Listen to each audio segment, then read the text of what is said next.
نبی کریم صلی اللہ علیہ وسلم نے فرمایا کہ میں اپنی امت میں سے ان لوگوں کو جانتا ہوں جو قیامت والے دن آئیں گے اللہ کے دربار میں، اور وہ تہامہ کے پہاڑوں جتنے اعمال لے کے آئیں گے۔ تہامہ کے پہاڑ بہت بلند پہاڑ، اتنے اعمال لے کے آئیں گے اللہ کے دربار میں۔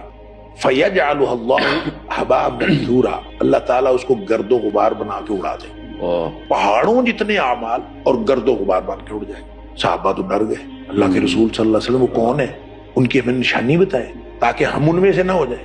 نبی کریم صلی اللہ علیہ وسلم فرمایا تمہارے جیسے ہیں، تمہاری طرح کے سارے کام ہیں۔ فرق کیا ہے؟